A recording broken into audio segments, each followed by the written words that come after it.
Saudi আরব মানেই তেল, আর তেল মানেই বিপুল সম্পদ। কিন্তু যদি বলি মরুভূমির নিচে লুকিয়েছিল আরও বড় ধন, হ্যাঁ, সৌদি আরবে এবার আবিষ্কার হল সোনার পাহাড়। সৌদির রাষ্ট্রীয় খনন প্রতিষ্ঠান মাআদেন ঘোষণা দিয়েছে, একসাথে 4টি খনি এলাকা থেকে পাওয়া গেছে বিপুল পরিমাণ স্বর্ণ।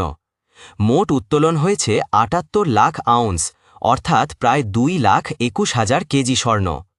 এটা শুধু একটি আবিষ্কার নয়, বিশ্বের সোনার বাজারে সৌদি আরবকে এক নতুন উচ্চতায় দাঁড় করিয়ে দিচ্ছে।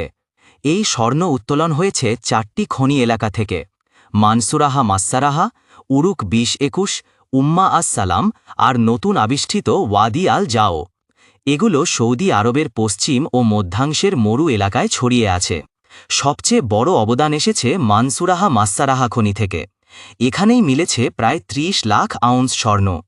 এটি বর্তমানে সৌদির সবচেয়ে আধুনিক স্বর্ণখনিগুলোর একটি। উরুক 20-21 এবং উম্মা আস সালাম খনি দুটিতে পাওয়া গেছে মোট 16,70,000 আউন্স। আর সবচেয়ে চমকপ্রদ নতুন আবিষ্কৃত ওয়াদি আল জাও খনি। প্রথমবারেই এখানে উত্তোলিত হয়েছে 30,80,000 আউন্স স্বর্ণ, যা ভবিষ্যতে বৃহত্তম স্বর্ণখনিতে পরিণত হতে পারে। মাআদেনের প্রধান নির্বাহী কর্মকর্তা বব উইল্ড বলেছেন, এই সাফল্য তাদের দীর্ঘমেয়াদী কৌশলের ফল। তিনি জানান, নির্দিষ্ট পরিকল্পনায় অনুসন্ধান, প্রযুক্তি আর খনি উন্নয়নের কাজ এগিয়ে নেওয়ার কারণেই এত বড় রিজার্ভ পাওয়া সম্ভব হয়েছে।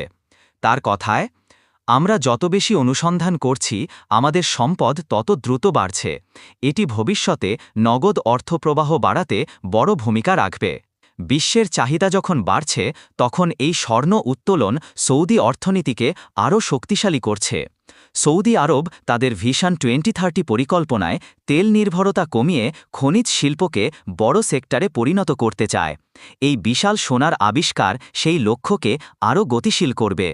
তেলের দেশ সৌদি আরব এবার সোনার দুনিয়াতেও উঠে এলো সামনে। মরুভূমির বালির নিচে যে এত সম্পদ লুকিয়ে থাকতে পারে, তা হয়তো কেউ ভাবেইনি। এটাই সৌদি আরবের নতুন গল্প।